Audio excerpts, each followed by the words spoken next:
I don't know what we can talk about in this nation without talking about white superiority, honestly. Who defines the meaning of God also defines the relationship between economy and God. African Americans spent $1.3 trillion last year, making us the 16th wealthiest nation in the world. Why have we not turned those riches into wealth to develop our community?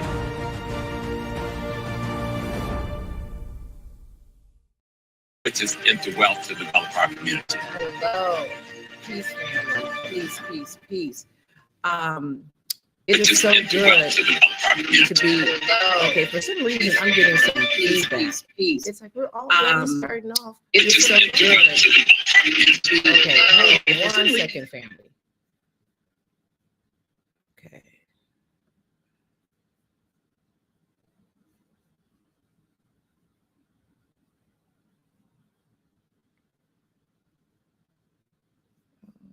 Okay, what's going on here? Okay.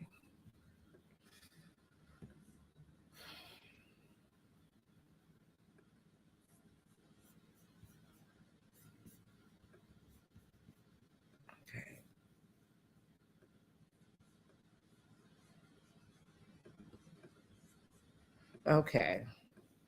All right. Okay, I think we're good now. It's like, as soon as we start, even I always feel like every time we have something good, we about to, start discussing, it's always like some little technical drama going on. All right, so peace to the family. I see you guys are in the house. Rashamella, Tammy, Strawberry 1995, Taylor. Okay. Well, I see you in the house. All right. Janice Williams. It's so nice to see you guys. While everyone's coming in, I all week, it seems like on the phone or via email, I've talked to a lot of people who are like, can you text me when you get ready to do a show? And I was like, although I love everybody, I don't know if I can remember how to text everybody. Okay. So I need for you, even if you think that you are set up to get our notifications, I need for everyone just to go on to whatever you're looking at us on, okay, YouTube or one of our Facebook pages, and make sure that you're actually liking, like you like this video, but that you're subscribed. On YouTube, there's a little notifications button. Make sure that you hit the notifications button, and there's you can, I think, pick from 3 different things. You want to make sure you pick the one that as soon as we go live, okay? So please, family, make sure you do that, because like I said, I can't text everybody. I tried to, but I can't remember how to text everyone. All right, fam. I need for everyone, and this is the other thing. If you've ever been, okay. Let me see. Why is Professor calling me?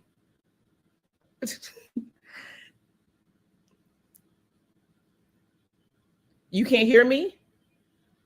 Oh, you can hear me now?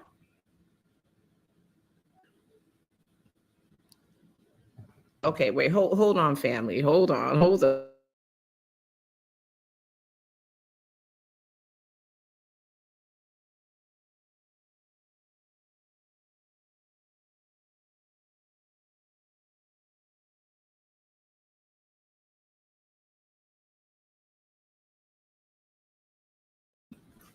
Family, we are having one night today, I tell you.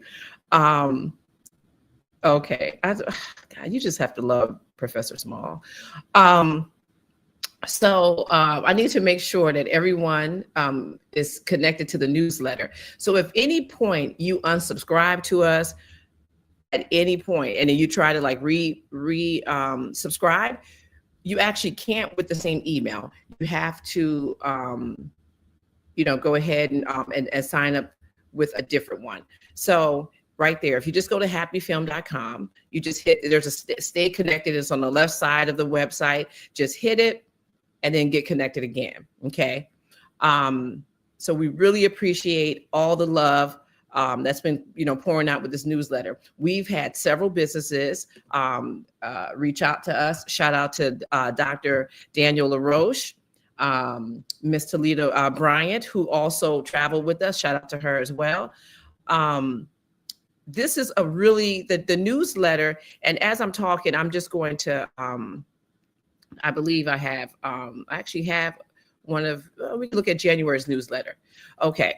The newsletter is really important because we can talk to you guys if something else happens with social media. Okay. And we can get our information out, quicker and more efficient.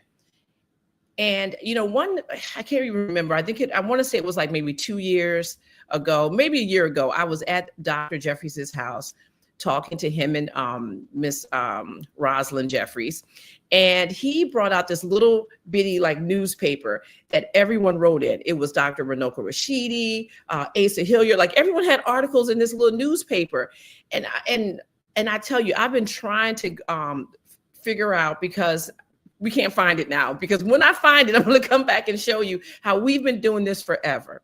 This idea of writing articles, thinking about, certain things we want to share with our people and putting it into place and getting it out. Okay. So this right here, family, if you, have the opportunity, if you can, at the very least, you should be subscribed to the newsletter. But if you have a business, you want to get it out, we have several packages that, that can fit your budget.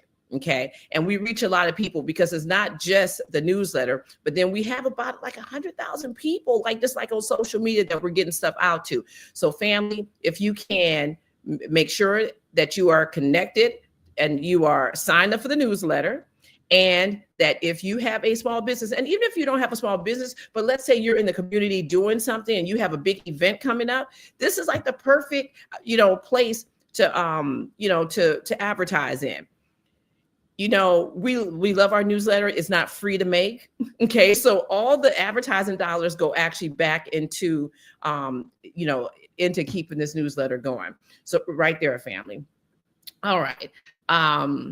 Let's see. Oh, now, this is, what I'm about to push right now, that I always push right here. And he's in the house today. I'm going to, if you, at this point, if you don't have any HAPI gear, I'm trying to figure out what's going on. Right there. Even Professor Small actually has an impressive little amount of HAPI gear. But right there, go to HAPI Film. Again, you can get everything can get done at happyfilm.com. All right. Sign up. We have a little clearance sale going on right there. Purchase your gear. I actually have the same. Oh no, I have a different one on today. But that's the newest one. And so right there, you need to get your HAPI gear, family. You need to get your HAPI gear. All right. And as always, love, please like, share, and comment on this video so that we can, we can like get that algorithm going. All right. All right. So, you guys know how I feel about when I bring this man on. I love me some Dr. Professional, whatever you want to call Professor Small. But I love me some Professor Small right there. So we have a couple of a lot of things coming up. Okay. And today is a special night or a special day. And so Professor Small had some things that we wanted to discuss with the family. And so without further ado, I'm just going to bring him in.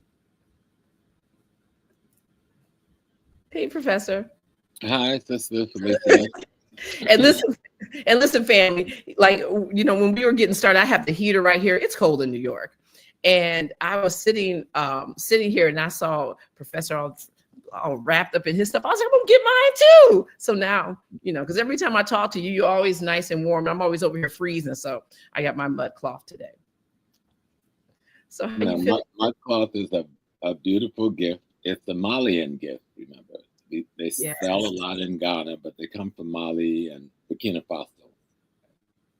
Yes. All of the Sahel region. Mali is the known capital of mud cloth, but they make it in Burkina Faso, they make it in Nigeria, But it's good to be here on Happy Talk. And greetings to all of the HAPI fans and HAPI family and HAPI participants. Always remember, we at war. There's two things you should always remember if you're an African being. You're at war, and it's either freedom or death. Those are the only choices you have. Your realization is I'm at war, and the choices is freedom or death. That don't mean in between the freedom and the death part, you don't be happy, enjoy yourself, grow yourself, build yourself, become yourself. Know your ancestors, become your ancestors. Know your divine, become your divine. All of that happens in between. But if you're not willing to die for all of that to be, you're already dead. Damn, I'm opening it with all of that. Yep. You know what? I was, you know what? I'm glad you said that. I was about to say, I was like, damn, you know, I thought we was going to kind of ease into some stuff. But yes, you know, look, we might as well. This is what it is when you're with the family. You're just keeping it real. You know, it's interesting that you're talking about freedom or death. And today, and I didn't notice until I spoke with Professor before the show. But I did know that today is the anniversary, the 60th anniversary of Malcolm X's assassination. But can you just share with the family what you said when I asked you, can we kind of talk about that? I met Malcolm back in '63. He was still in the Nation of Islam. And he was assassinated in '65. I was away in the military. I came home in '66, and I went directly to his organization, met his sister, joined the organization, became a bodyguard within a month of my joining, became the minister over his mosque within 3 months of my joining. And one thing we never did in Muslim Mosque or AU, we never celebrated or commemorated his assassination. We celebrate his birthday, May 19th. We knew other people would commemorate the assassination because people do that. And we understand that. It's just that we as an organization and as a family, because I lived in his sister's house, I was a part of that family as much as you can be without being blood itself. I helped her take care of her mother, Malcolm's aunties, Malcolm's cousins. I lived in that world for nearly 2 decades. So I pretty much know a lot about this man called Malcolm X. And it was my duty for, I guess, somewhere between 11 years of actively being the imam and another 6 years of technically being the imam, because at some point I resigned from teaching in the mosque, but I was still technically the imam of the Muslim Mosque Inc. Actually, I'm still technically the imam of the Muslim Mosque Inc. today. And I went to Mecca as early as 1974. And my name is Al-Hajj Amin Shahid. And I preceded most of the Muslim leaders without calling any of their name that you know to Mecca. Because I'm one of the first imams of any major Muslim community to go to Mecca. But I wasn't as big up on Mecca as Malcolm was, because I had his information to guide me. And Malcolm wasn't as big up on it as he let people know, because he was trying to stay alive. And he needed Mecca. I didn't need it to stay alive. Another story for another time. But, you know, he was assassinated on this day at the Audubon Ballroom by men who came from Mosque number 25, one of the Nation of Islam mosques in New Jersey. Men who, by all of the information and data out here, was either employed of or were working under the duration and the behest of the U.S. Justice Department under J. Edgar Hoover, FBI, and the U.S. State Department under the CIA. Both wanted Malcolm dead. Both wanted him dead quickly. And they, in collaboration with the New York City Police Department, probably organized crime in New York, they were able to do it. And of course, the Newark Police Department, because they knew too what was going on.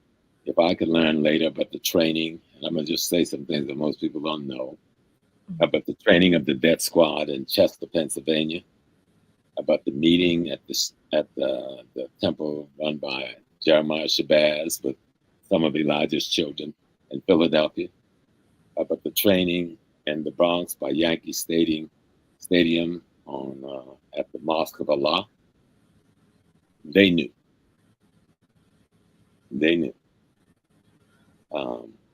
So the reason for Malcolm's death is multiple.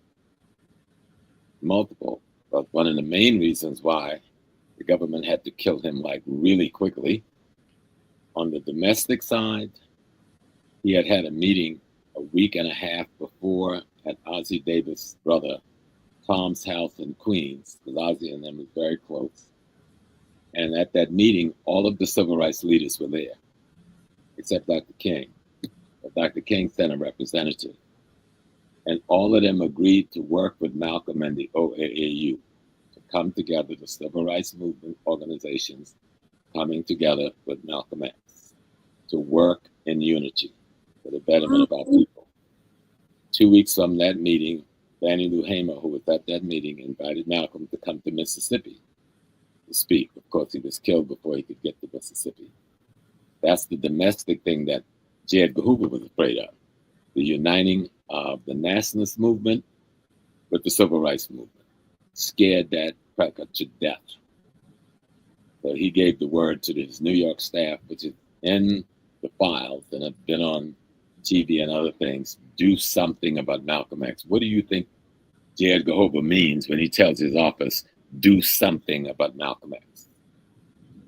And that we don't want to see another black messiah, but we don't want to see a black messiah. You know. The second reason is the international reason.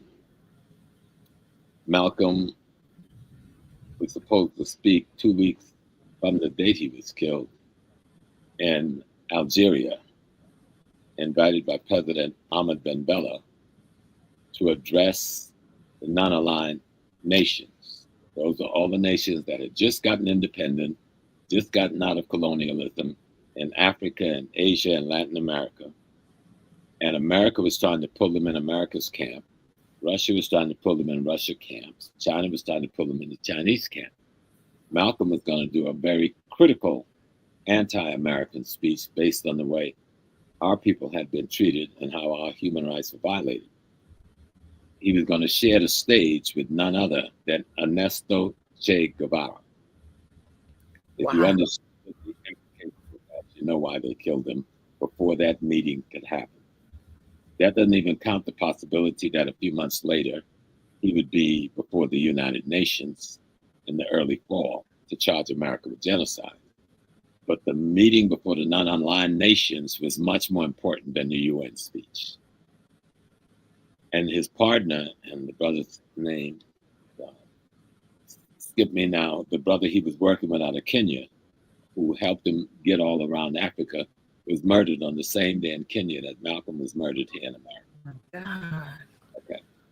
So when you understand Malcolm X isn't just a footnote in history that happened and gotten killed.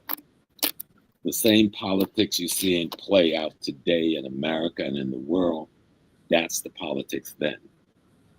When he said of Kennedy, the reason the Nation of Islam said they suspended him, which was not the real reason. But we won't even go there. Leave that alone. Maybe some people have made up for what they've done wrong. But he said of Kennedy's death, he said, chickens coming home to roost. Well, we can live through the whole thing. But asked the question, what did he thought of the death of the president? He said, I'm an old farm boy myself. Chickens coming home to roost never made me sad. They always made me glad. Now, some months earlier, Malcolm had criticized American CIA for their involvement in the killing of Patrice Lumumba of the Congo.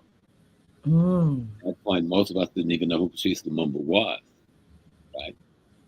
But when he made the chickens coming home to roost statement, he was saying the CIA was the chickens. You sent your chickens out to somebody else's space and they killed them, and now your chickens have come home, killed you. And he was saying that your CIA killed the president of the United States. That's what all hell was about. If you didn't understand the metaphor, you think he was just sounding silly. No. He was saying you send your hit squads out to kill somebody else. That same hit squad turned on you. But let's just go into that a little bit so you'll understand why Malcolm understood what happened to Patrice Lumumba, and he understood how important that was to America, African peoples in America, because Malcolm was saying there could be no freedom for Black Americans or Blacks in the Caribbean or Latin America unless there was freedom in Africa. And Patrice Lumumba symbolized more than anyone that freedom because of the wealth and the size of the Congo. And at some point, him and Kwame Nkrumah had a dialogue and even put it in writing to unite Ghana and Congo as one nation once Congo became free, with Patrice Lumumba at the head of that nation. This is what came up with the idea of the OAU. But all these things, the CIA and these other folks in French intelligence, British MI6, they know all of this, and they can't let these men live. See, we need to know. It's like a takeover. You got to know the whys. You know, you got to know the whys of why people do what they did. And then his death makes sense. It wouldn't be like, why did they kill that nice guy? He wasn't saying nothing. You got to understand what he was really saying because of what he was really seeing, right? And so when we think of Malcolm and we commemorate his death, this is not just about ideology. This is for the Marxists, brothers and sisters, don't go crazy without explaining the African part of what Malcolm was about. You're so busy in the politics and the ideological part that you miss the African part. And Malcolm said very clearly that Africa and the freedom of Africa was so essential that unless Africa was free, the rest of the African peoples in the world would never be free. He was very clear on that.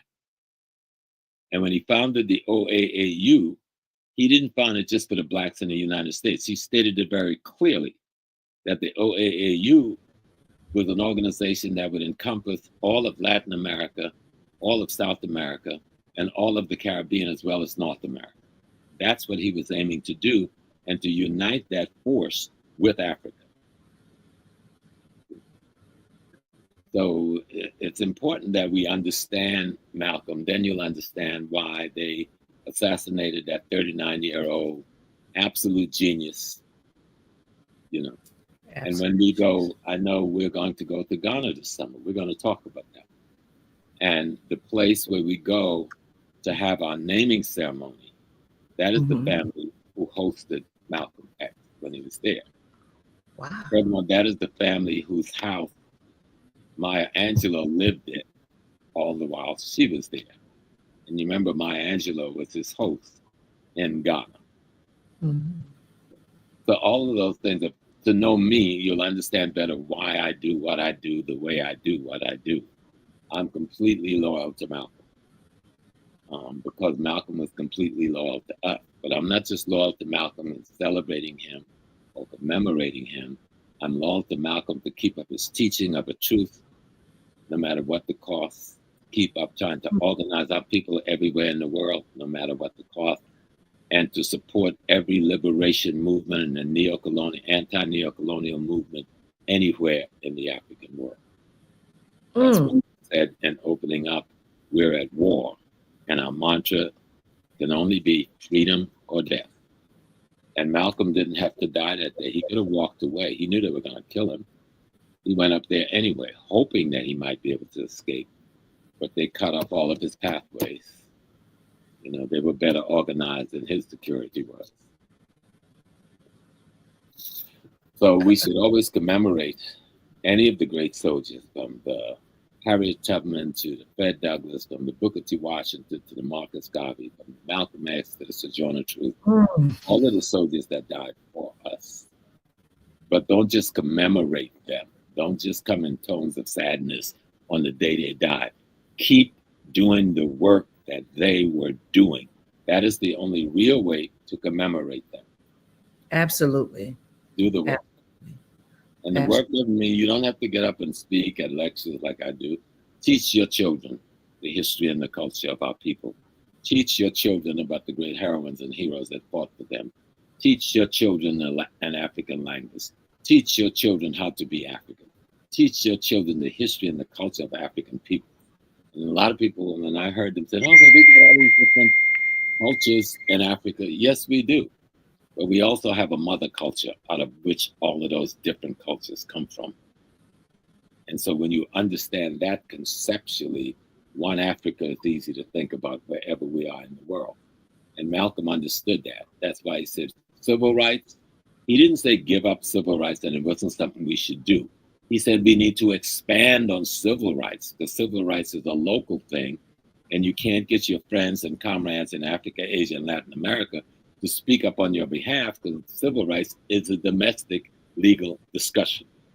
That you must declare your fight for human rights, which is an enormous expanding of your civil rights, so the rest of the world can speak up in your behalf.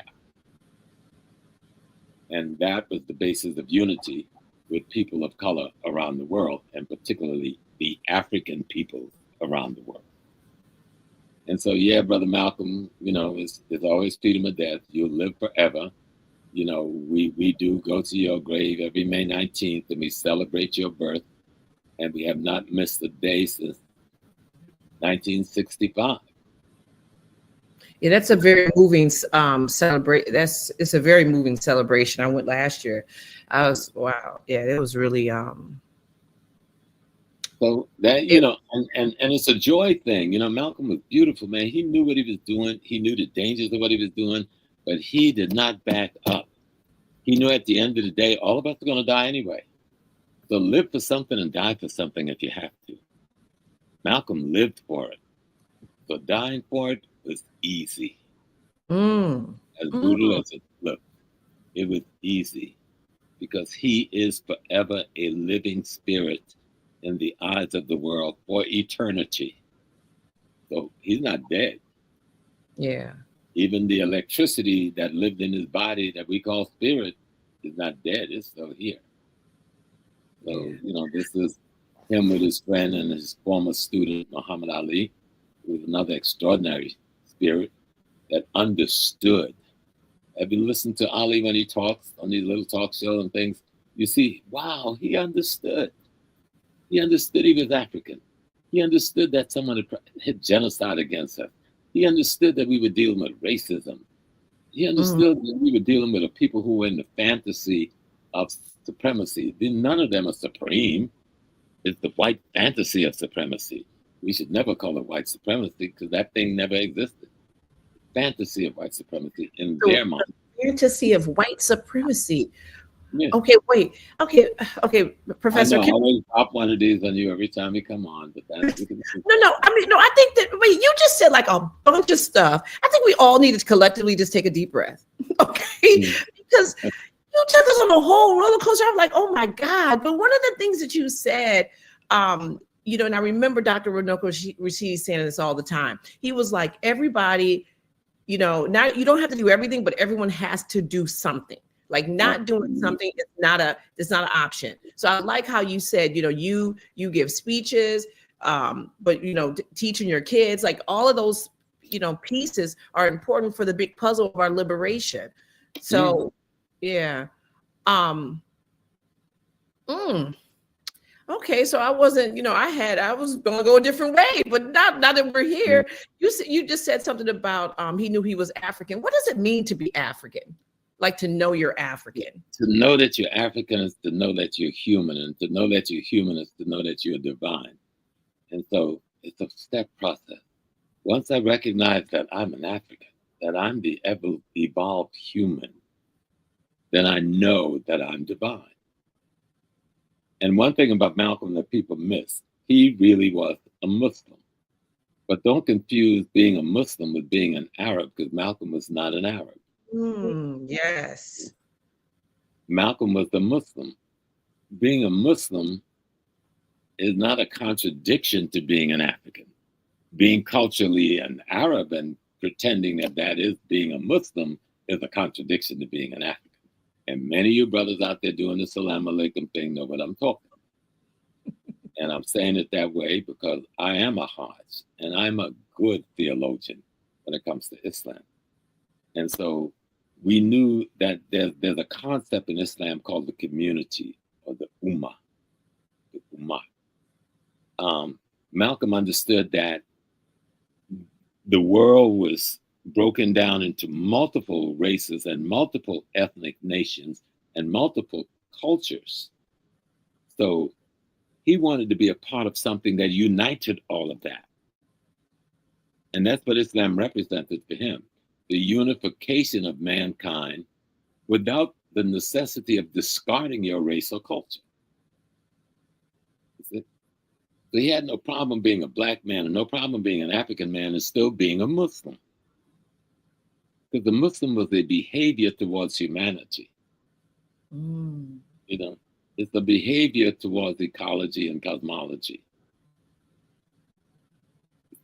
And he had evolved there. This man was well read, well studied. He knew that Quran. He wasn't just saying Salam alaikum, rahmatullah, bismillah rahman rahim, and couldn't go any further.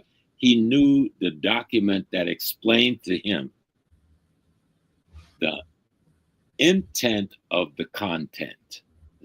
He always remember all content have intent. Well, the Quran is content. But once you studied it and you make that la ilaha illallah Muhammad Rasulullah that pledge to be a Muslim, then you had to demonstrate the intent that came from knowing the content. And that's who Malcolm X became. And even those who are the old theologians and others didn't get it. Now, when I went to Mecca, I went to the Rabbitoh, the Rabat Alim al-Islamim, the World Muslim League, a body that's made up of a representative from every country in the world. And I sat before that congregation, and I was tried and proven true before I would be allowed to walk through the door. I saw the book that Malcolm X signed when he went there. And they told me they don't see him, they don't call him Malcolm X there. They don't call him El-Hajj Malik Shabazz there. In that confine, he's known as Holy Malik. And he's considered to be a saint in Islam. And let anybody dispute me, and I'll send you to the Rabbitoh. I'm ordained by the Rabat Alim al-Islamim as Imam of the Muslim Mosque Inc. in North America. The Rabbitoh declared, even before I got there, Malcolm X, El-Hajj Malik al-Shabazz, as Holy Malik, and considered at the level of sainthood in Islam. So if you understand that level of spiritual recognition, it had to do with Malcolm understanding how to be that Muslim community without having to deny his African community. You understand? Yes. Islam represented the universal umbrella of unification of all mankind. And Malcolm didn't just say it, Malcolm practiced it. Yeah. See, people over here got caught up in the wrong thing. Oh, he saw white people and all of a sudden now he loved white people. He was way beyond that little child. Malcolm knew white people. Yeah. Most of them were even worthy of love based on their history. That's not what his expression was about. When he taught, what he said is that, and he said it out plain. When he came back, he says, now, somebody asked him a question about working with white people. And that's when he said there can be no white-black solidarity until there's some first black solidarity. You know? And he said when he went to Mecca, he saw all these white people. And you know how white people are. He knew their racism and their genocide and everything. But he said if Islam could change them, maybe, and he was saying to white Americans, maybe Islam can change you. That's what he said.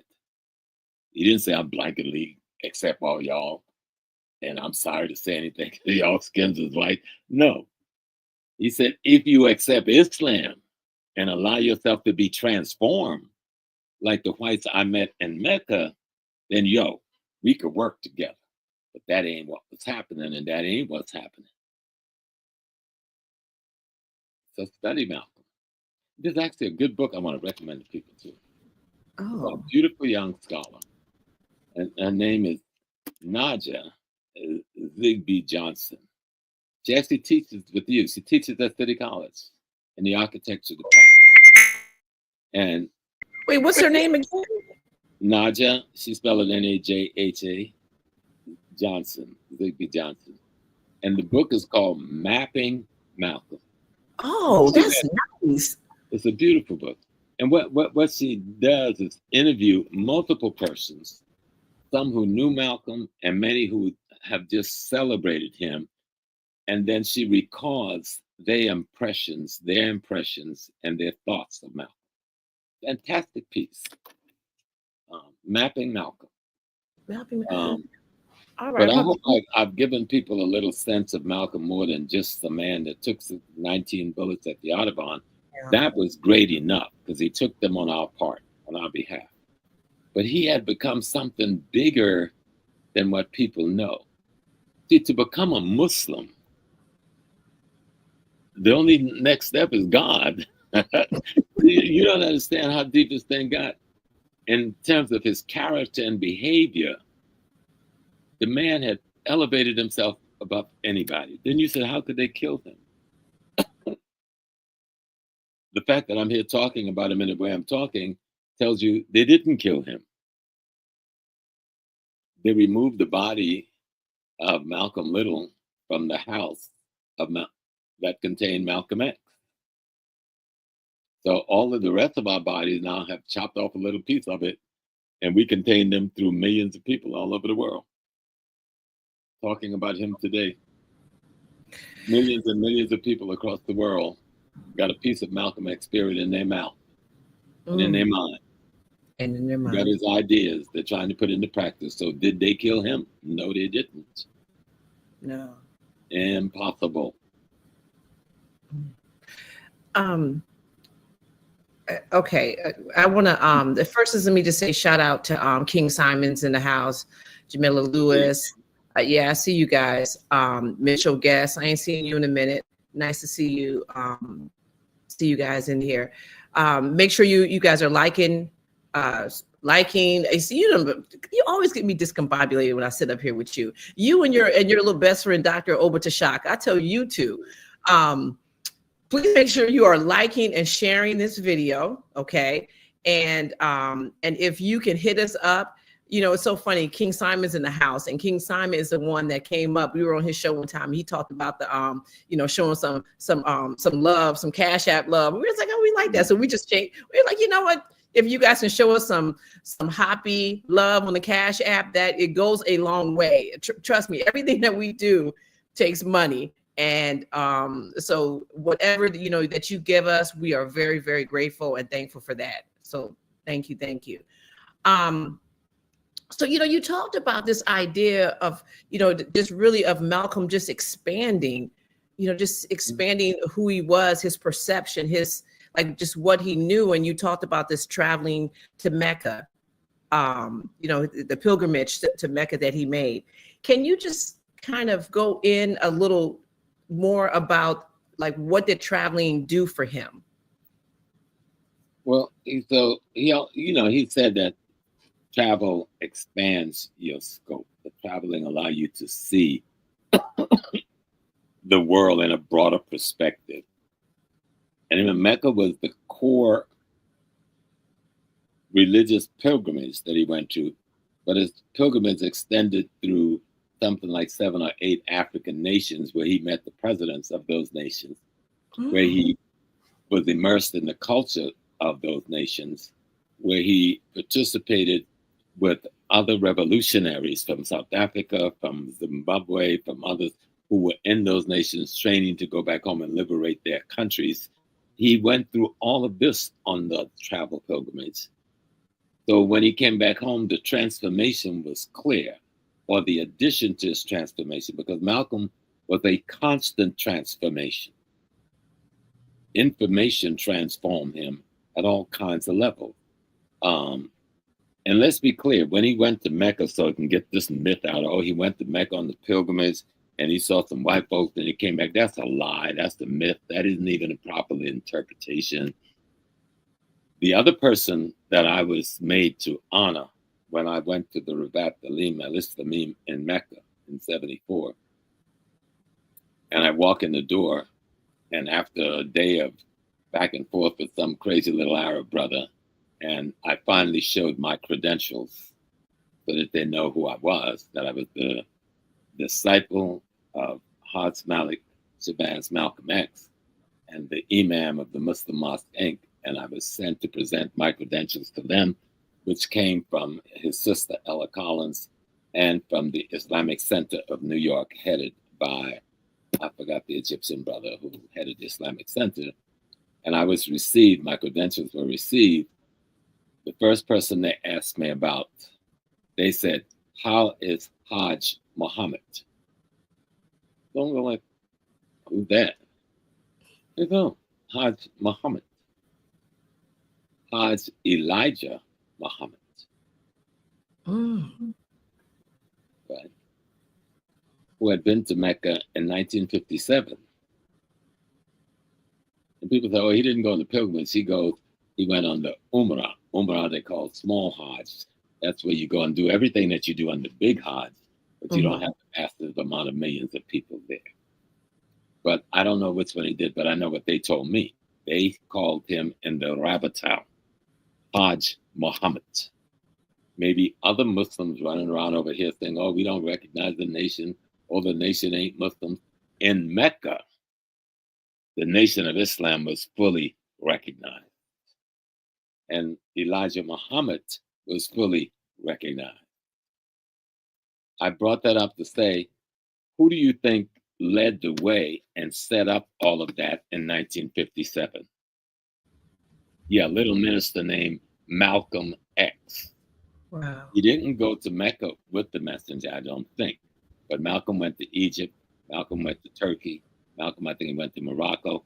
So going into the Muslim world in the Middle East was not new to him when he went in 64, because he had already been there in 57. And So, Malcolm, well, I'm laying that out because people come with this myth like he suddenly left America and went overseas and saw some white Muslims. Malcolm saw the white Muslims over here that wouldn't let black Muslims go in their mosque back in those days. All right. They had mosques all around New York, all around Detroit, but they didn't welcome us in their mosque. Most Arab mosques turned us away. They practiced the same white skin segregation white Americans were practicing. Yes, hello, brothers. That's the reality. Wake up. No history. Right? So when Malcolm went in 57,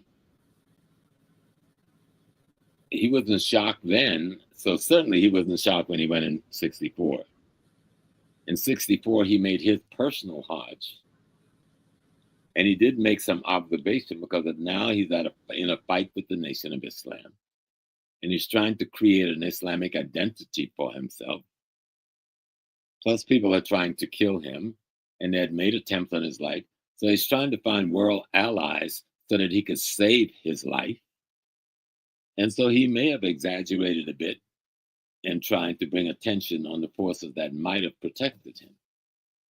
But I don't think the Arab world wanted him alive no more than the white world did. Because now, let me just explain. I don't say stuff I don't explain. You know, when Malcolm went over the last two times, when he was poisoned in Egypt, Elijah Muhammad could not have poisoned him sitting at the table of the president of Egypt. That's either the American CIA or the Arab CIA. Sometimes they're the same. Right?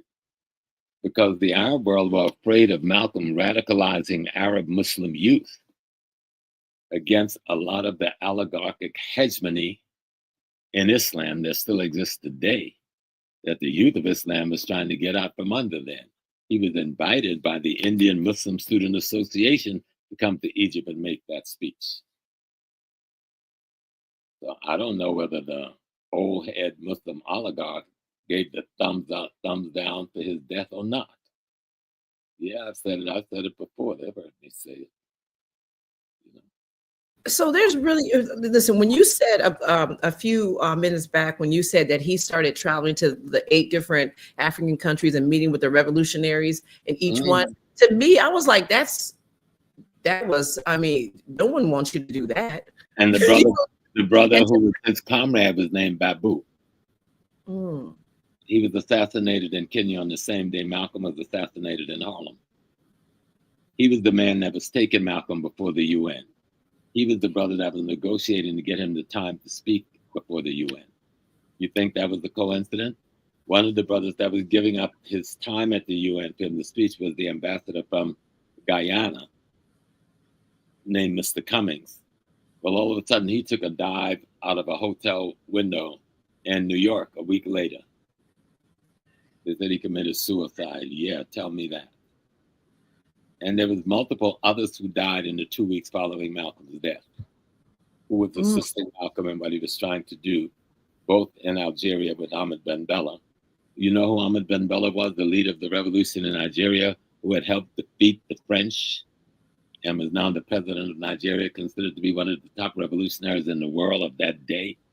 And he's inviting Malcolm X to come to Algeria and address the non-aligned nation, sharing a podium with Ernesto Che Guevara. Do you understand the implications of that for the West, especially America? Yeah, it's everywhere he went. It seems like he was pulling together people that somebody wasn't happy with. So it's like, I don't even know where he could have gone where he would have just been okay. You know, he know that he knew he wasn't going to be okay. He knew this was about freedom or death. Freedom or death. Listen, wow.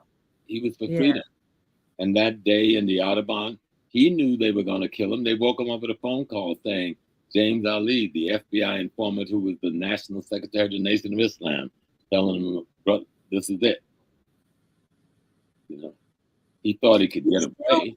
And he's people some other things, because I didn't see it in the Netflix film, and I didn't see them introduce Brother Stock. And Brother Stock is the one that pulled the trigger and shot the dude that was going out the door. They've given that to somebody else. That's not historically accurate. I didn't see Brother Abe there. Brother Abe was in charge of security that day.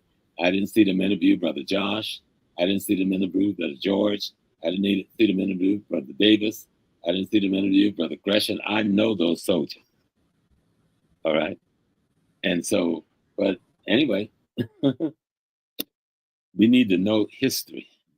See, Malcolm thought he knew they were going to try to kill him. But what he didn't know is the agents who was on his security team. Right? He didn't know the agents that had infiltrated the FBI, the CIA, and the boss agents that had managed to infiltrate his organization.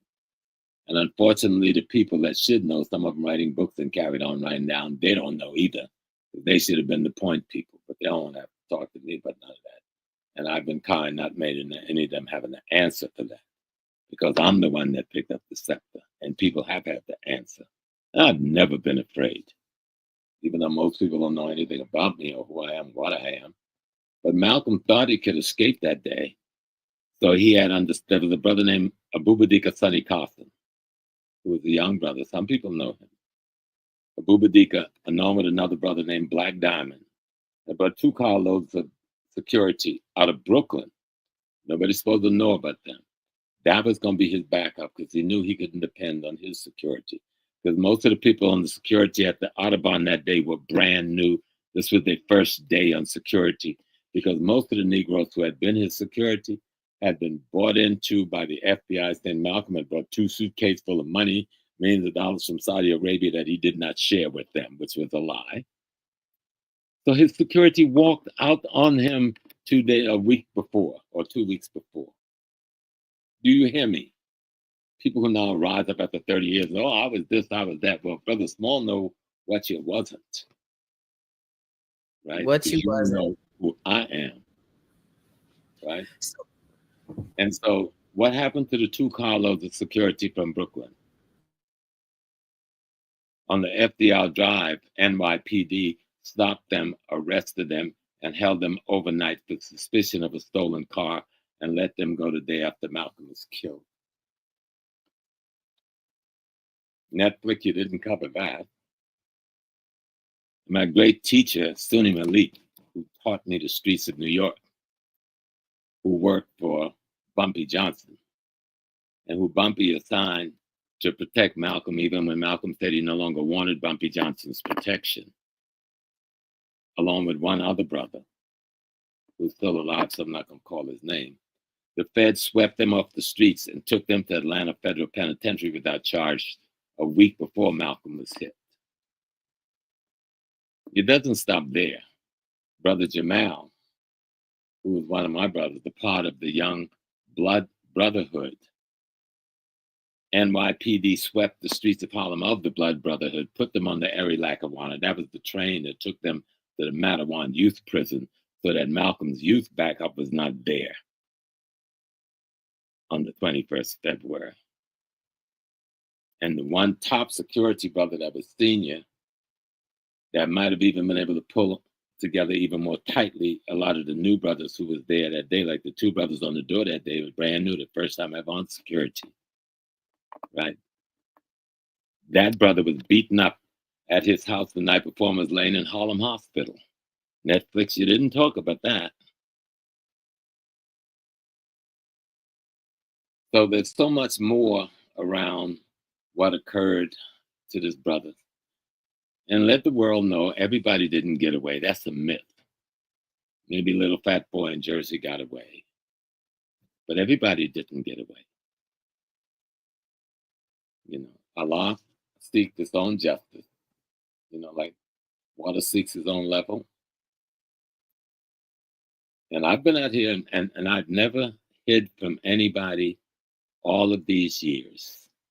I've been right here in this movement, in the streets of Harlem, in the streets of Newark, in the streets of LA, in the streets of Oakland, in the streets of Boston, in the streets of Chicago, in the streets of Detroit, all of these years. And you know what, speaking of that, Professor, you know, there's a lot of similarities when you were talking about Malcolm X that I was thinking about just from our conversations you and I have had over the, you know, last few years and just recently, you know, this idea of wanting people to change or not wanting them to change, but giving them, showing them something that could allow them to change.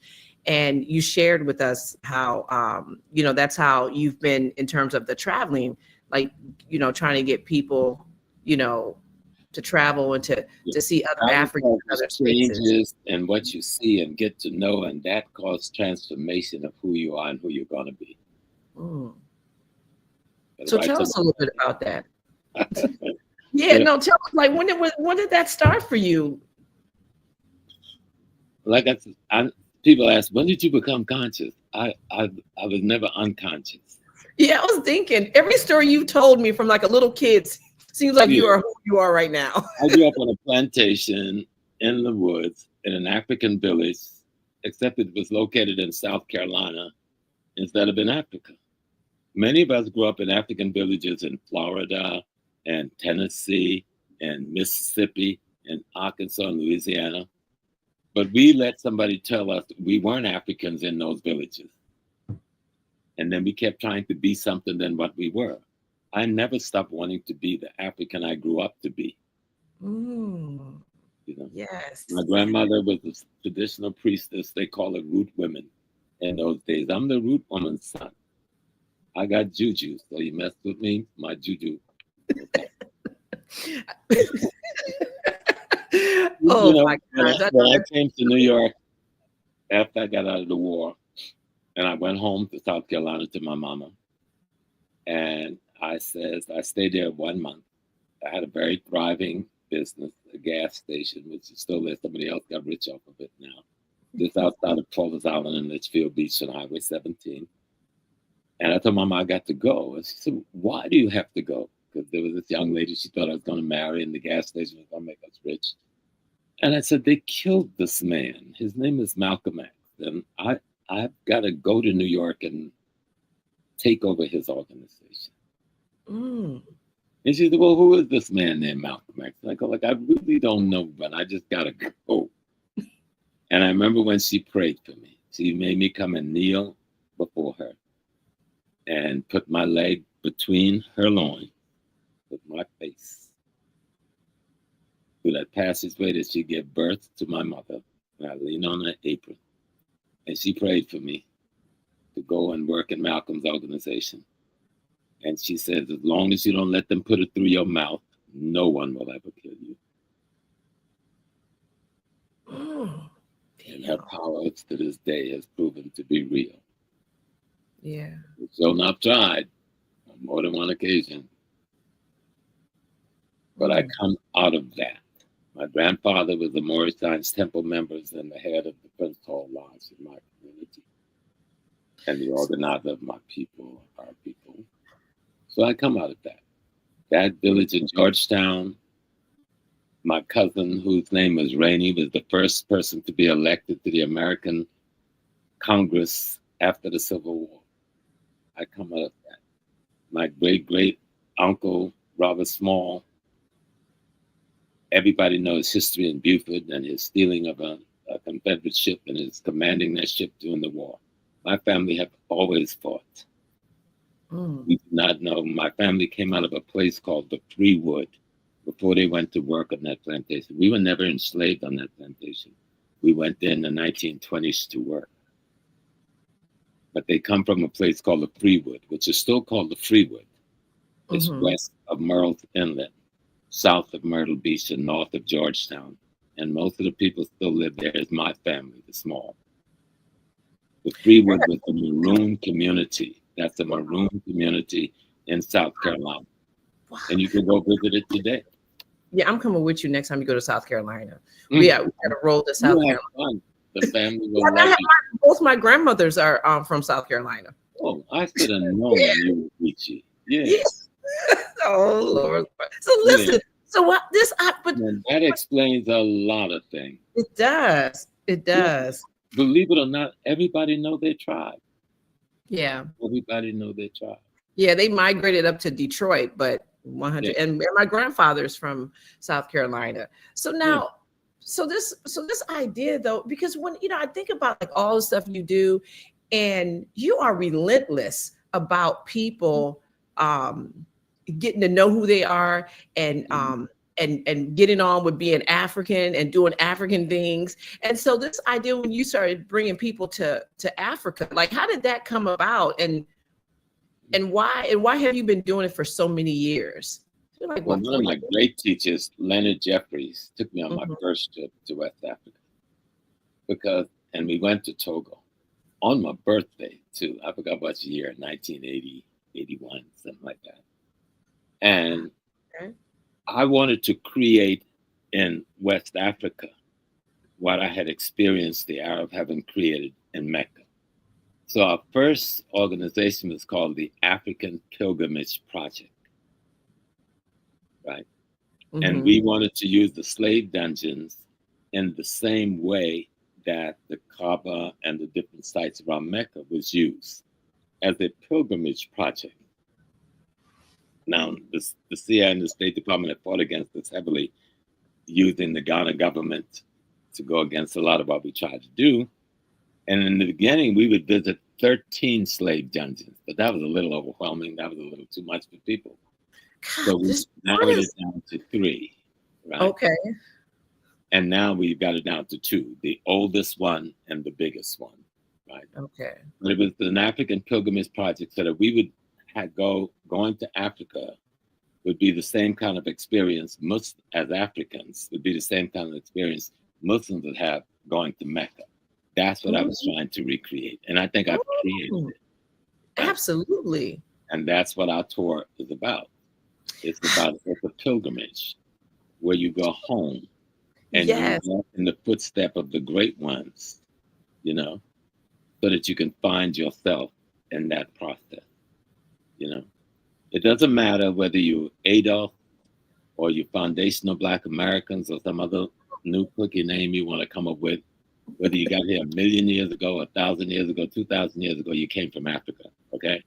So that part y'all need to just get cool about and stop being stupid and let's get real. Exactly. If you came on the ship with the Malians, that's close to 1,000 years ago, you came from Africa. If you came with the Africans who built the empires for the Mayans and the others in the Central South America and Mexico, you came from Africa. There's a book my brother wrote. I think I just found it the other day. And just let me mention this one too, sister. Because see, there's so much good things out here. That's why it's called Black Mexican. By Brother Lamont. And Brother Lamont is in the Nation of Islam. I ain't seen Lamont in years. Lamont, you know I love you. You spent a lot of time in my house when you were doing this research. And Lamont went over there and he learned a story, and he came back to tell me about the story that he learned from the elders in southern Mexico in an all-black town where the mayor was black, the chief of police was black, etc. And they told him about two people, the one that came before the boat and the one that came on the boat, and how they had amalgamated. On the boat means slavery. Before the boat was the multiple migrations that came from West Africa before Columbus and any of the others got here and built the great empires that was in this area of the world. And so when you travel, like that's why Ghana is so important, because Ghana isn't just Ghana. The people that make up Ghana are the people who migrated from the original Ghana, which became the Mali Empire. And when the Mali Empire was taken over and got so Islamized, those people migrated further to the area that we now call Ghana. And Nkrumah names it Ghana because much of the population there came from Ghana. See, the population is made up of two primary groups of people, the Akan and the Yoruba. People don't think of Yoruba as being in Ghana. But you got to know that the Ga people in Ghana are Yorubas. The Ewe people are Yorubas. They migrated from Yoruba land.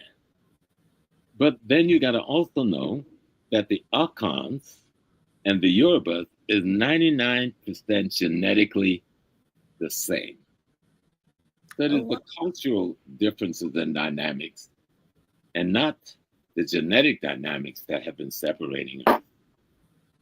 And when you travel among people and you learn from the elders these kinds of stories, because most of what I've learned about Africa, I didn't learn in books. I learned from traveling to Africa and sitting at the feet of the different elders. And I've had some beautiful teachers. I remember one of my teachers was a man in Nkrumah put in jail for 15 years. You know, Bafo, the linguist of Asantehene Atumpo Pokawari, and the Asantehene before. But he was the one that led the armed resistance against Nkrumah with the Muslims of the North.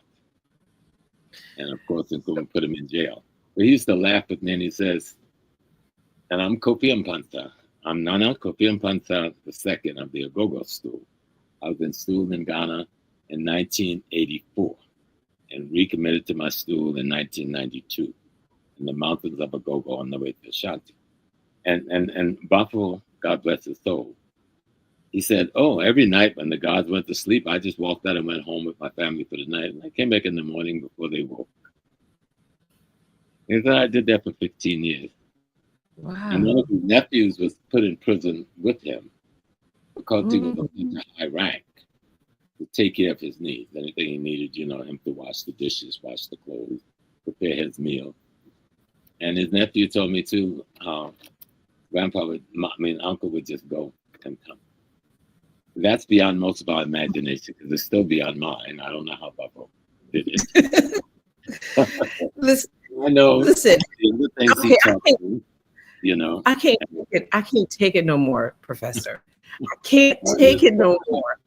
Because when you live, if you had met my priestess mother, Nana Puata, who was the high priest of Ashanti, she blessed the space before the golden stool came out. The highest ranking priestess in Ashanti. And that was my mother. And she was raised by the Motias. The Motias are the Twa people, the little people. Yeah. And people don't believe the Motias exist. They make all kinds of mythology about them, about their feet turned backwards. And I sat and danced with the Motias. I've eaten with the Motias. Whenever they would come for Nana's Akwesi Dai, celebration of the ancestors, I would be the only one that they allowed to sit next to her. They allowed nobody else to sit next to her. There's so much in the culture. There's so much beauty. There's so much fantastic spiritual element that you experience on the trips to Ghana. Like the man who will give us our Okay, name. okay, wait, I can't take it no more. Okay. Professor, I can't take it no more. We have to tell everybody. Because listen, this I've been up for almost like a day and a half now, and I am so damn excited. Okay, you had to slip earlier. I was like, wait, what are you saying? Okay, you can tell everybody. See the key thing is, like on our tour, I don't go and smother you with me. I just sit there and let you have your tell the people what we're doing. No, but you gotta tell everybody what we're doing. Well, we're getting ready to. This is our 40th year, I think, of doing the tours. Yes. And we'll be leaving on July 25th to August 5th. And our last 2 days coming back from Ghana, we will stop in Kemet. We will visit the Sphinx, we will visit the pyramids, and we will visit the brand new museum, which is a whole day's experience unto itself. Yes. HAPI is with Ghana. We're going to Ghana with Professor Small. I need a balloon. I got balloons. I'm now in a full partnership with HAPI. So it's HAPI and Professor Small, Ghana.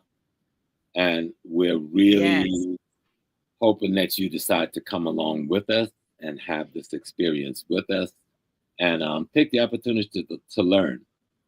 We ride buses wherever we go, and you get lectured to by some of the best educated tour historians in Ghana. We visit at least 4 museums. One is an amazing outdoor museum that will blow your mind. When you read our brochure and you see a little bit on them. And then there's another fantastic, all of the museums are fantastic. The National Museum in Accra is a fantastic museum of our history going back thousands of years. And then there's a museum in Esukado in the Western region that a brother opened with his own money. He has his own television station in Ghana, Brother Yansa, called Yansa. And it's an African-American museum that covers the Caribbean, African-American, and Africa. In Africa. And it's so fantastic. You got to go there. So family. I see Sister Susan Tata. Hi, Susan. Oh, Susan. How are you doing? What's up, Susan Tata? Okay, Susan, you got to meet us in Ghana. All right, so let me just give everybody a little detail. Oh, by the way, Susan is going to be in Ghana with us this summer. So is she going to be there with Manifest with us? Yes, she is going to be. So we didn't know the date yet, but she said we'd be there together. So Pan African Daily TV with Dr. Susan Tata will be with us in Ghana. Yeah. Okay, family, listen. Okay, listen. July 25th to August 5th, we, in partnership with Professor James Small, is going to Ghana. Okay. This is such a big deal. He's already laid it out as to why it's a big deal, but the other piece why this is a big deal is for a couple of things. You know, Professor's been going for how many years? You've been going like 40 years, 35 years? At least 40. A long time. 40 years, yeah. About 40 years. Okay. Tell them, the other thing we'll do on this trip, we will meet with the Ghana Corporate and Development Council. So for those who want to open businesses, we're going to take you on the track and meet with the government officials who will deal with that. Those who want to live there or look to buy property there, we're looking towards doing citizenship and what that all takes. We will introduce you formally and in an organized manner to all of this. Yes. So you know, but the other cool thing, Professor, about this is that, you know, us just working together. Yeah. You know, and because this is like we've known each other from the beginning of HAPI's birth to now, to making the HAPI film together, to promoting HAPI, first trip to Kemet together, and so forth and so on. So now we are collaborating as one instrument to do both Ghana and Kemet. We will not just do Ghana, but after Ghana, we're going to stop in Kemet. And the museum, which is one of the biggest museums in the world, has now been opened. Yes, And the Grand Egyptian Museum. yes, we will visit that museum, and we will visit the Great Sphinx and its temples and the Great Pyramid of Giza on our way back home. So Yes. I don't think you're going to find another trip quite like this Yeah. anywhere. No. The value. Yeah. All the people with the experience of Taki, Sister Felicia, and myself. This trip was initiated by me and Dr. Leonard Jeffries. And I know he may not be with us physically, but Dr. Leonard Jeffries and his wife, Dr. Rosalind Jeffries' spirit will always be a part of this tour. Absolutely. And let me tell you something, Professor. So for those of you guys that are on our newsletter, that's on our newsletter list, when we get off the call, you'll get like a special invitation, it's almost like a little Ghana, almost kind of little magazine type little situation we're going to send to y'all. And so that's why you have to be connected. But the other piece is that it's such, when you said that you learned from like sitting at the knees, the feet of your elders, right? This is our opportunity to do this. If you've come with us on any trip, you've been able to hang out with Mfudishi, Jehuti Mish, you've been able to hang out with Professor. I'm going to try to get Chinwezu to spend at least one afternoon. Right. Anybody know who Chinwezu is? This is one of the most extraordinary. He's a legend, a hero, Nigerian writer on all levels. And I was supposed to call him a couple weeks ago. He left me a note. Nana left me a note. But he lives in Ghana. And you're definitely going to be with one of the great writers, Nana Kwabena Nketiah. Nana Kwabena Nketiah's family is the family that hosted Maya Angelou when she lived in Ghana. She lived in that house. And the lady who mentored her, I went to Ghana in October to help bury her. She was 102 years old, and she loved Maya like Maya was her daughter. Auntie was the sweetest woman in the world. The last time I saw her, about, I guess, 4 months before she passed, I knocked on the bedroom door, and she said, "Who is it?" I said, "It's me, Professor Small." She said, "Oh, come on in, Professor." She's sitting there in the chair, 101 years old, almost 102 at that point, foot propped up on the bed, jamming to Aretha Franklin. So, wow. She was such a special spirit, such a beautiful spirit. And so the king of the area, which is called Esukado, is her nephew, but her son spiritually, her nephew genetically. That's the way the Akan system works. The sister's child becomes the king, not the king's son. And so we just had a wonderful time. Her funeral was 4 days long, really 5 days, with ceremonies with leaders, traditional leaders from all over the country, and even from as far away as Burkina Faso, with the Monora Naba. I mean, the culture in Ghana, the Europeans didn't touch it. It is just so intact. And so we'll get a chance to experience some of that culture. You'll get a chance to go into the little house where Nkrumah was first arrested. Right? And that lady I just told you about was a part of his organization fighting the revolution, right? And was in that house when he was arrested. And she has a cousin who's about 104, who sometimes sit there to give us a little lecture when we go to that house. Where the first arrest of Nkrumah and the other revolutionaries took place in Esukado. So little things like that. And we'll be doing different little things like that all along the way. Professor, these are not little things. These are huge. I tell you. We're going to hang out with Reggie Rockstone. Reggie Rockstone is the top performing hip life artist in Ghana. And he got his own restaurants and clubs. So we're going to hang out and jam with Reggie and them. And then there's a Emancipation Day. At some of the other jazz clubs in a crowd. We're going to hang out at the jazz clubs and have our little cocktail and little cocktails. Have some more wine. Listen, I'm getting the sun. I cannot wait. Let me tell you, I've been thinking about that sun on my back. Oh my God, I cannot wait, in my face. So tell us about, because during this time that we're going, and listen, family, go to akettours.com. Okay, listen. You know how a lot of times, we're always trying to tell you guys, look, get in early, because at some point, it gets to be way, we don't know how big this can get. Okay, so if I were you, you can just go to akhettours.com. It's right there on the flyer, akhettours.com. You hit the little button if you want to go to Ghana only with Professor Small, or if you want to go, we're going to do some days in Ghana, then we're going to spend 2 days in Egypt, or you can just do Ghana if that's, if your time or your money, that's what, those two things dictate.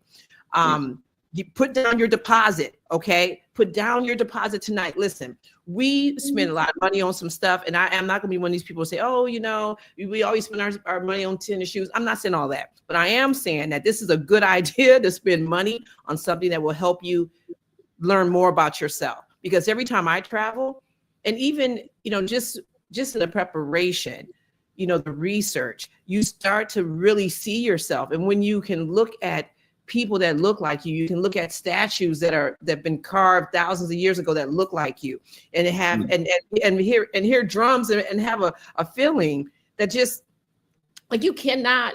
I tell you, you can't put a price on that. And the value of this trip.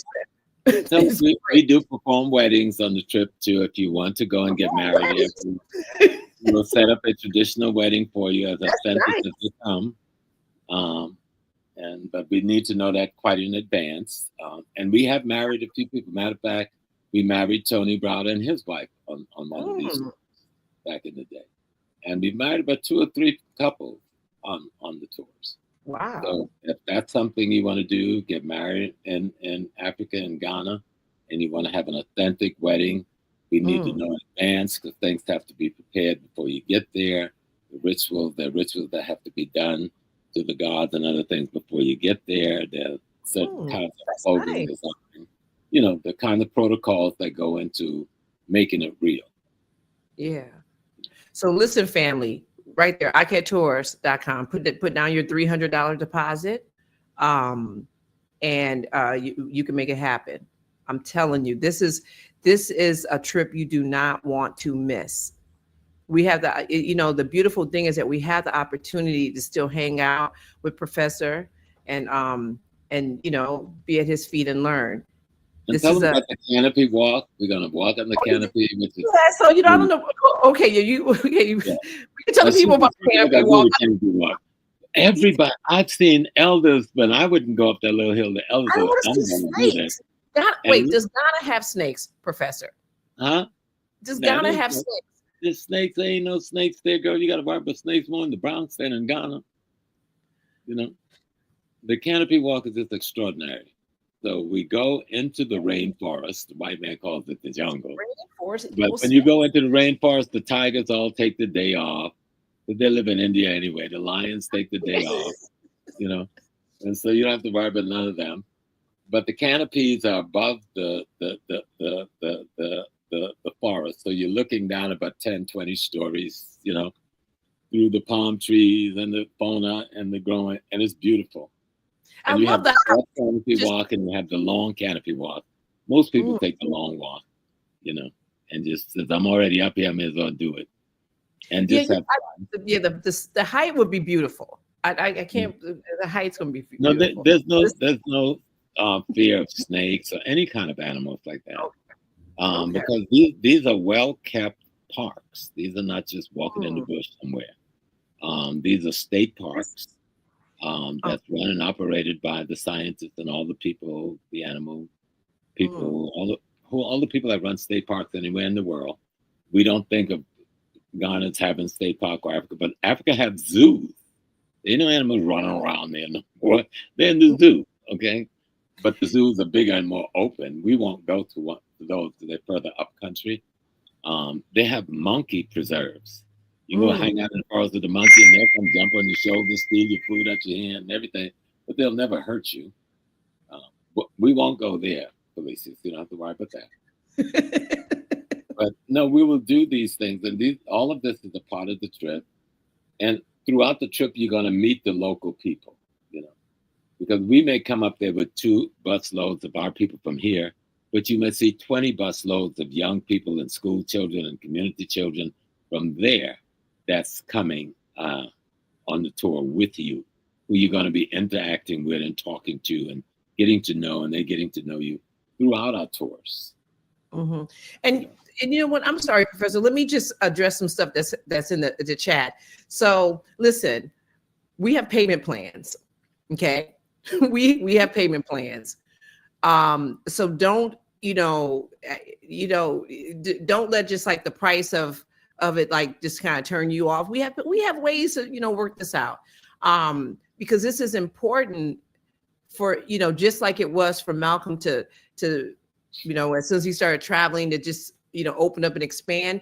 That's why we do it. This is why actually ICAT Tours, founded by Taki Grant. Shout out. I need to get, I know King Simon has like applause and stuff in his studio. I need to figure out how to make that happen over here. But that's why Taki started ICAT Tours for the same reason. Professor. And and you said it was called the African Pilgrimage. Wait. What'd you say it was called? I'm sorry. The African Pilgrimage Project. Pilgrimage. Now our corporation is called the Cultural Heritage African Tours. Yes. The Cultural Heritage African Tours is the child of the African Pilgrimage Project. Yes. And so like when you look, just like I'm looking at this flyer and you look at those three entities down at the bottom, it's your let me see. I think I can make this bigger. So it's your logo, it's ICAT Tours and HAPI. Mm-hmm. And those, it's the coming together, it's the collaboration, but it's also the love for our people. Family, listen, get on this trip, okay? Get on this trip. Anyone who's traveled with us or traveled with Professor already know how we get down. Okay, this is going to be a life-changing experience. Just in the planning of this has been life-changing. I've been so excited. Like I've been, this is so nice. I'm telling you, family, try to make this happen. Because this is going to be. Let's tell them some of the other places that we'll go to. Yeah, because it's PanaFest, right? We will visit the PanaFest ceremony. We will partake in a candlelight march through the city of Cape Coast with the local population of Cape Coast. It's about a 2-mile walk, and at night. And then, go ahead. Wait, Professor. Okay, wait. You got to first tell everybody the history of PanaFest because they may not know what PanaFest is. Right. It's the Pan-African History and Cultural Festival, which was started, I think, 35 years ago.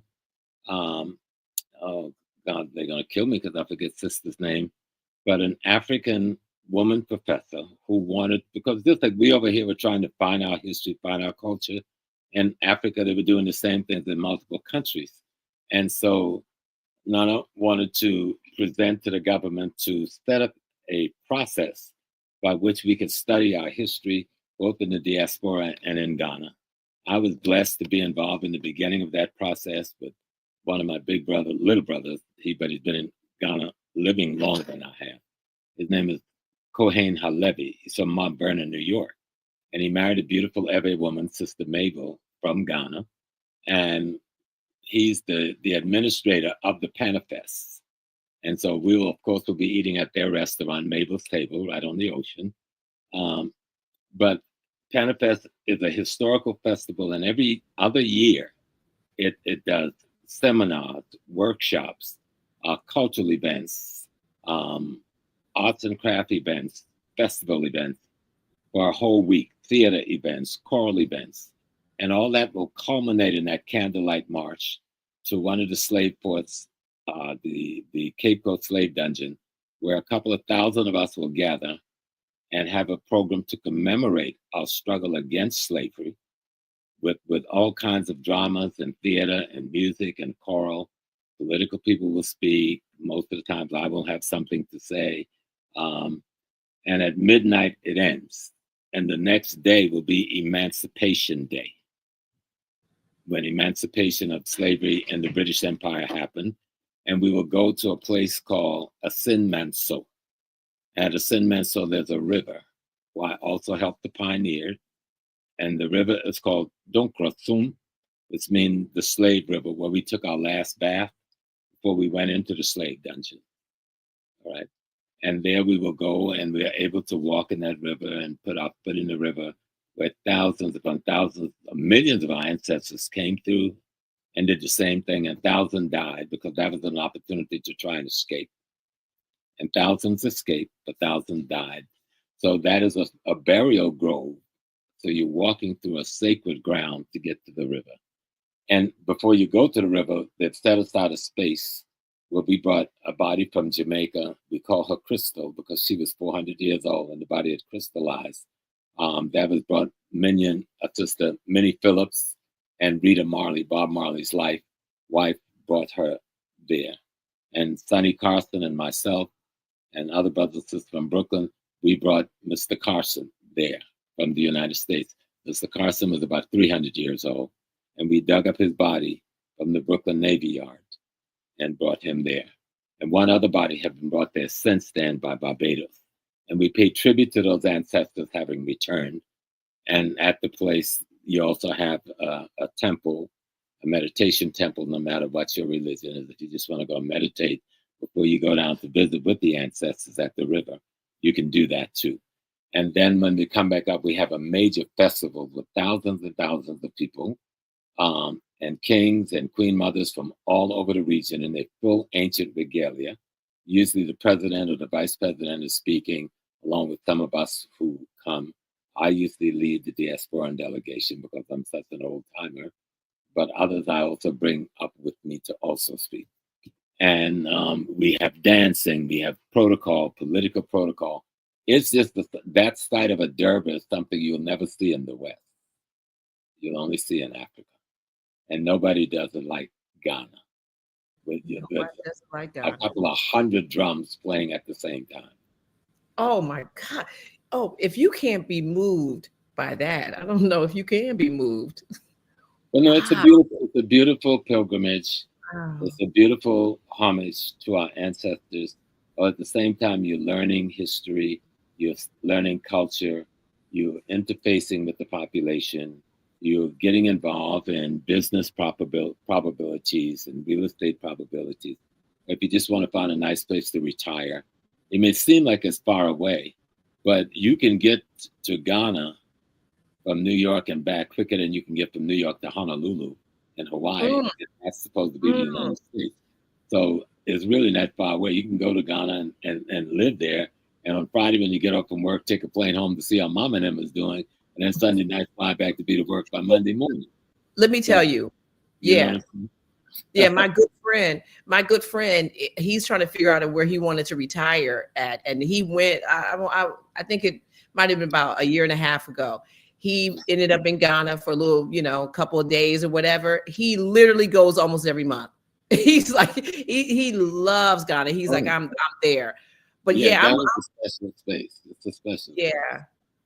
Yeah. This is gonna be nice.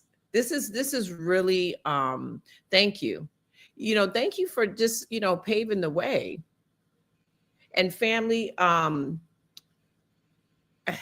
listen, ICAT Tours, it's right there. You're going to be seeing a lot of the things that places that Professor Small has talked about.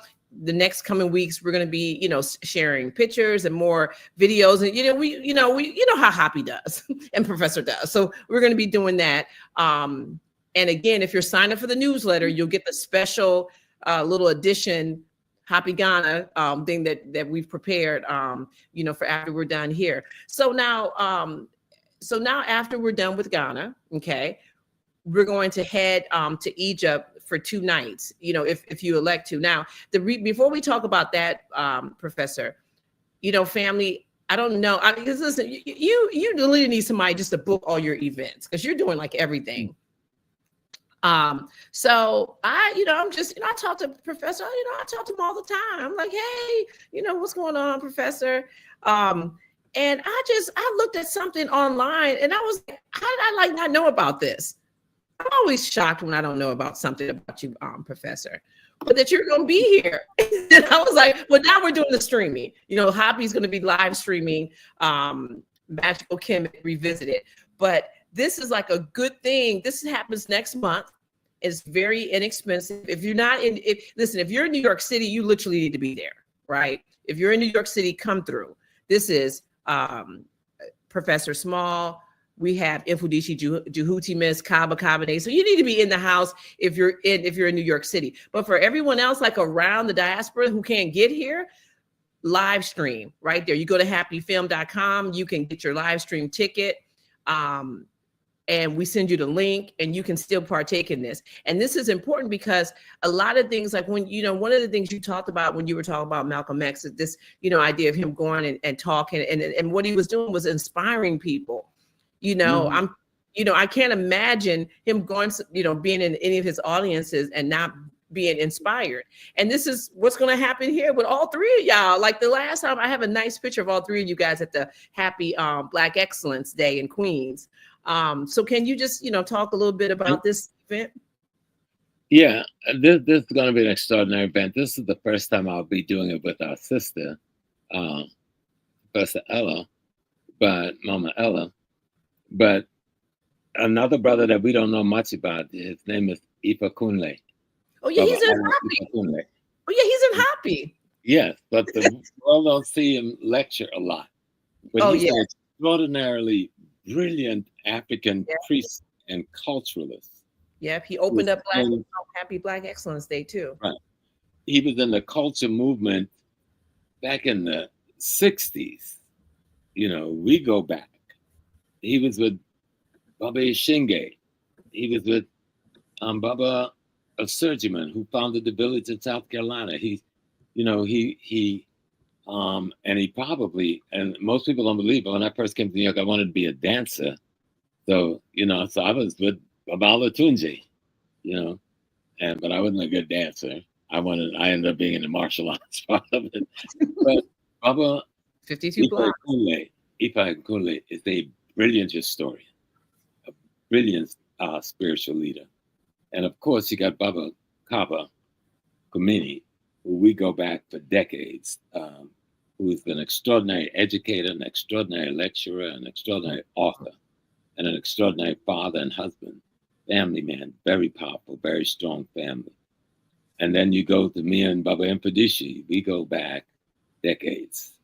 And we knew each other. We were working in the same space and didn't know each other. When you see Infodici, and like I said, Netflix missed this, Infodici was the chairman of the Malcolm X Youth Brigade when Malcolm lived.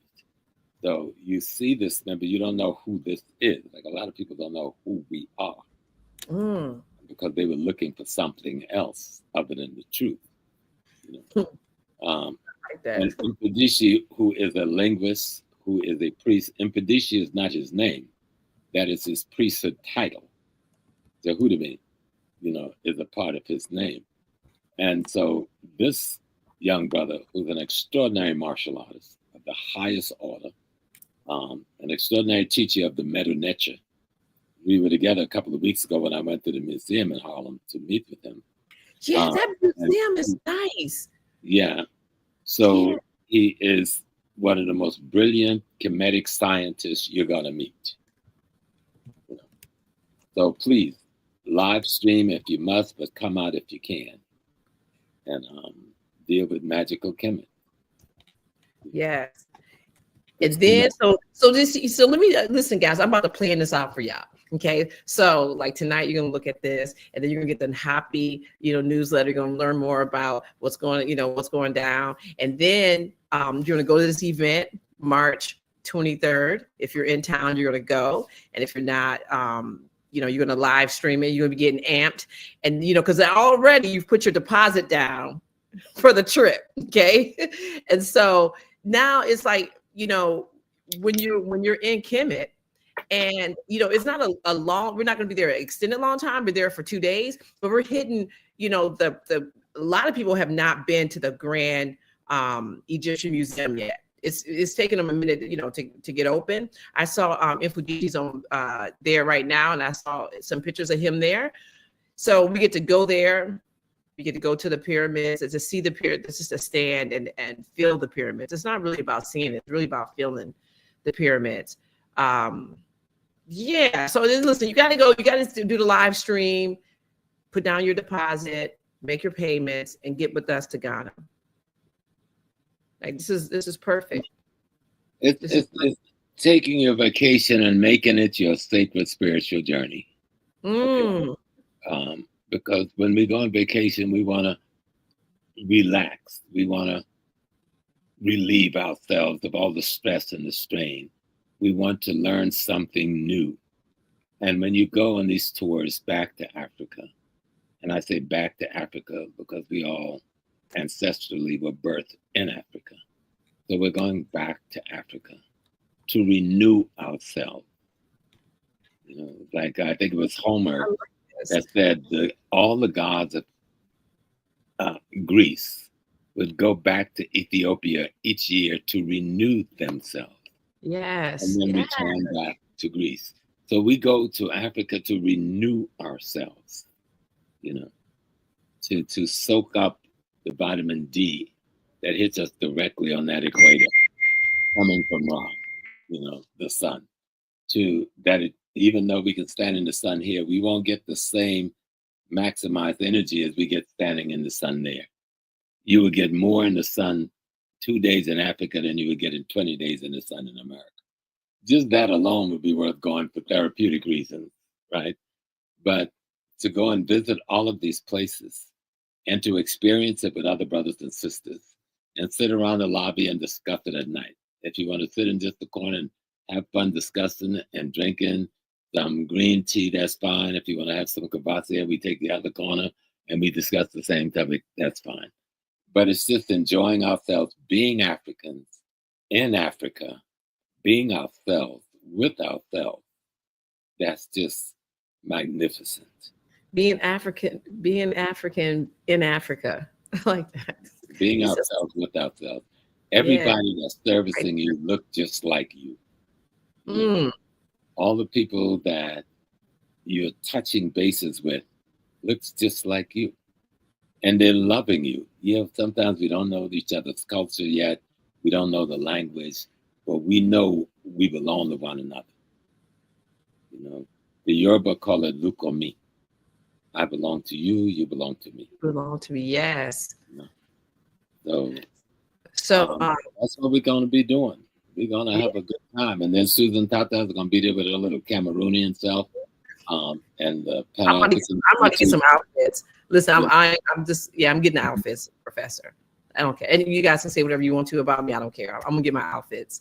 Because it's nothing like African outfits. And then the beach. You're going to get a chance to lie on some beaches and just relax and enjoy yourself. Sun, yes. It's just an extraordinary place and extraordinary people. You'll see the good and the bad. You'll see the remnants of poverty as we define poverty. The people, they don't see that as poverty. You'll see what is called poverty, and you'll see what is called opulence. And you'll see all the working class elements in between. You'll see the urban setting, and then you'll see the rural country setting, and then the small town and small cities. And when your mind adjusts, you realize what you thought you saw with your white mind. Once you begin to transform it into a black mind, you will see all of what you thought you saw differently. You will watch your own transformation in real time in just a few days that you will spend here. So it's worth it. It's a spiritual journey. It's a pilgrimage. Yeah. Going home. Going again. home. Yeah. Going home. Going home again. Okay, fam. So listen, everyone needs to be following us on all social media platforms and on his Facebook page. And you have like 3 IG accounts. Which IG account do you use? What's mine? Yeah, do you use it because I see a 313 James Small, a James Dot Small. I was like, okay, which one? I follow all 3 of them.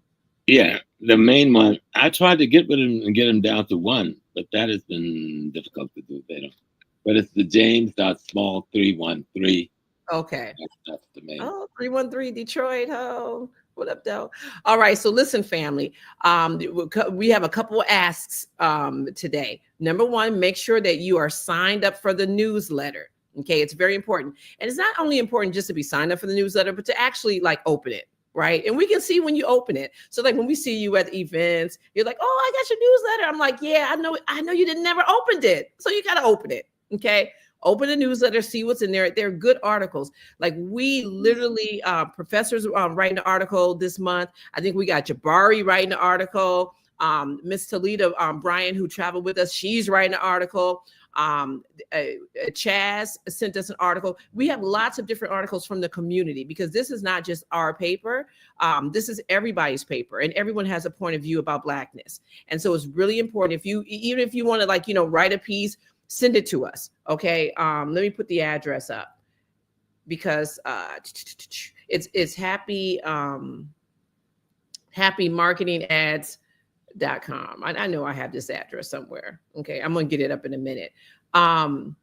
So yeah, right here. So it's really important that you are signed up for the newsletter. Okay. If you have a small business or you're starting a business and you want to just take out an ad because you're trying to, get somebody to, I think I saw somebody in the chat talking about getting together collectively and buying property in Ghana, like all of that, you can advertise in in our HAPI newsletter.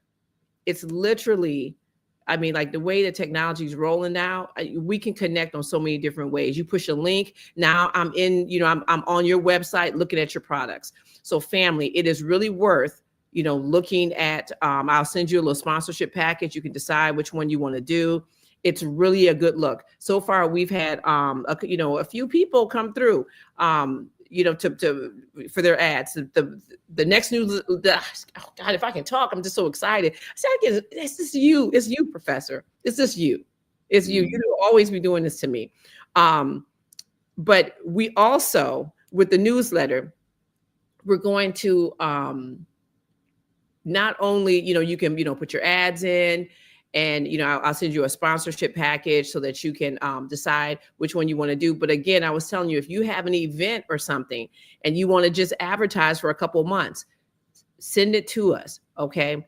All the money that we get from doing this goes to the people who are actually putting it together and the artwork and all those things. And it keeps the movement going, the HAPI movement going. So family, please, at the very least, if you don't, want to take out an ad or something like that, at least make sure your currency is making sure that you're subscribed and that you're opening up the newsletter. Okay. So that's one thing. The other piece is right here.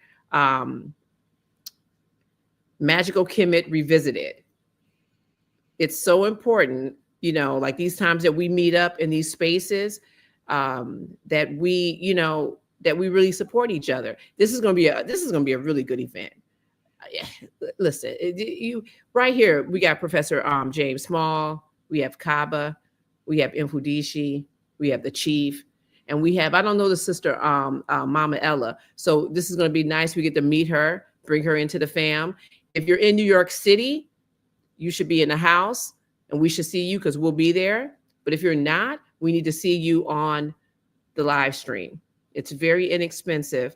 And let people know this because I don't see it popping up. It's at LIU, and is that showing?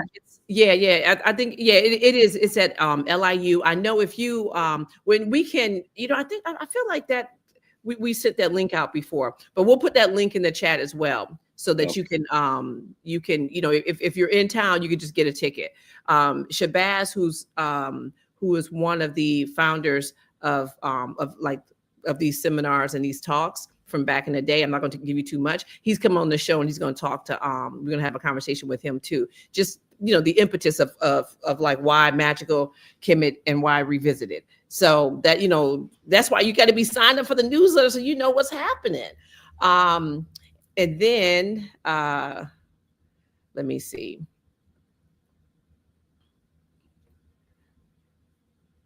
And then the last thing is right here, family. Listen, right here, sleepless nights, right here for Ghana, right here for Ghana. This is going to be such a nice trip. Professor's laid it out in such a eloquent way, and we'll be talking about it more in the coming weeks. Go ahead, Professor. No, it's a fantastic trip, and it's not just a trip. And if it's your first time to Africa, it's going to be that one moment you will never forget as long as you live. And if it's you're going back again, it's going to be the most fantastic of all of the moments you've ever had having gone to Africa. So we would love to have you come and do it with us, share it with us, experience it with us, and let us show you things that you might never have thought you could see with your eyes in the continent of Africa. This is nice. This is nice. I'm just, yeah. You know, I think for me, one of the highlights is actually traveling with you, Professor. Well, that's a good thing. Yeah, I haven't been in Africa with you. So this is going to be great. Wonderful. Yeah. I'm going to work you. Anybody? I know. I know. But no, it's a good tour, yeah. And we haven't perfected it, but we've come a long way in trying to touch a little bit of everything. A little bit of everything. A little bit of it. And it's nice that Dr. Susan Tata going to be there too. Like, what's up? You know, that's great. Listen, family. Yeah, Susan was going to join us last summer, but she had death in the family. Okay. Remember, and she couldn't come, but she will definitely be with us this summer. Okay. Yeah, I think that's the link for the inside for the for Kim at Inside. So yeah, that's going to be great. It was hanging out with Susan again. The last time I saw her, she was over here in Queens. Right. Yeah. So it'll be a good thing. And Africa right now, with what's going on in the Sahel and Burkina Faso and Mali and this year, and now we're seeing in Senegal, and we've even heard the talk in Togo, breaking away from the French. We are seeing the moves and the young people in Kenya. We're seeing the strength of the people in Zimbabwe, the youth of South Africa. And so we know that Africa, the young people of Africa, is trying to rebuild that continent. And we need to be a part of that rebuilding process. It's a rebirthing that's going on different levels all over the continent. Yeah, I like all the rewords: rebirth, renew, restore, all of it. That's what's up. That's what's up, Professor. All right, fam. I think we're done for now until the next exciting episode. I'm so happy. I think now, man, I tell you, I've been having a headache. I was like, oh my God, I just can't wait to say that we're going to Ghana. Like, this is so great. I'm so happy. This is going to be such a great trip. The best part is like everybody who comes, like it's really nice. It's really nice. It's really nice. So I saw Waleed in the chat earlier, Waleed Mateen. Make sure we see Miss Carol, your mom, up in the house. All of you guys, I hope to, travel again with you. All right, Professor, you have any closing words? Yes, this is the date that Malcolm was assassinated, and we spoke about that coming in. Think about the sacrifice he made for us, and be willing to make whatever sacrifice that you can for us as a people. And even considering going to Ghana, it's a sacrifice. When you go on these tours back home, it is a sacrifice, but it's a worthy sacrifice. Malcolm says, travel, broaden your scope, and certainly going back home. And let me tell you the piece, which is usually the secret piece. When you go back to Africa, whether you go with us to Ghana or anywhere else, you're taking all of your ancestors that died over here back home. You don't know you're doing it. But now that I've said it, you can, through libations and prayer, and even more, prepare them to go. So you could probably take a garment of one of your ancestors, or a piece of garment, or you can take one piece of a garment, a cloth, that you feel like you want their energy in. And you can take all of them back on that tiny little piece of cloth. You can, or just in your heart, in your mind. But when you go back home, you're taking all of your ancestors back. Those who was on that slave ship, those who was in that cotton field, those who was in that sugarcane field, those who was in that tobacco field, those who were in that rice field. Take them back home and leave them there. And leave them there, People don't want to accept our understanding of spirituality, but that's their problem. We need to understand what's real about us. Yeah. But even if you don't know what I said, if you were just going to Ghana on your own to have fun, you would be taking your ancestors home. And once they get there, they're going to leave you behind. They're going to say, we're home. We're not going. You got to go back on the plane, but we don't have to go back unless you want us with you, and then we can come back and forth at will. But take those energy back home. When your mother gave birth to you with the sperm of your father, they gave birth to themselves. And they were given birth to by your grand people who gave birth to themselves, and your great people gave birth to themselves, and your great people. So you are your ancestors. But the energy that they created as their own personality also live within you. Take that home and leave them there. Let them rest in peace. That's why it's a pilgrimage process. Yes. Yes. Yes, Professor. Yes. Man. So we'll see you the next time. Thank on you. the trip to Ghana, or we'll be doing this a couple of more times before Ghana, of course. Mm-hmm. And then you'll see me in a lot of other venues, and every venue I'm in, I'm going to be talking about this trip. But think about going home and just relaxing and having fun and enjoying yourself. It's between you and you. When you're on these tours, I try not to be all up in your head or give a whole bunch of lecture. I let you have your experience, because it is your experience that you're having. Only if you have questions for me, I'm always there for that. But that experience you're having and with whom you're having it, that's yours. To have. Yeah. Beautiful. I'm the facilitator. For 40 years. Mm-hmm. That's what's up. That's what's up. That's what's up, Professor. Okay. I'm going to just put you in the back for a quick moment. Don't go nowhere. Thank you so much, Professor. Thank you. This means a lot. All right. Hold on. All right, fam. There you go. The cat's out the bag. I tell you, I'm so excited that we're going to be doing this trip with Professor. I've wanted to travel with him for a minute now, so this is great. And we get to have sun on our back and on our face. It's going to be nice. Family, if you can do it, please go to ICAT Tours, put down your money for your deposit, and then, just ask for it to be done. That's just how it goes. Everyone's into this manifestation and this and that, but we've been doing this as Africans forever. We have powers that are supersede everyone else's so-called powers. I like what Professor said, the fantasy of white supremacy. Man, I tell you, I got to go back and listen to this and write down all the stuff that he says, because he just be dropping jewels. And I want to thank everybody for the Cash App love, family. You don't know, just like getting like that beautiful Ghana poster that we made.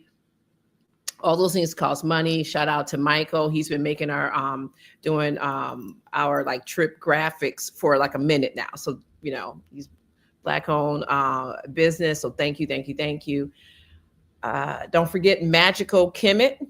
Okay, if you're in the house, you can if you're in New York, you need to be there. If you're not, hit on that live stream. Definitely come hang out with us in Ghana. Make sure you are subscribed to the newsletter. Okay.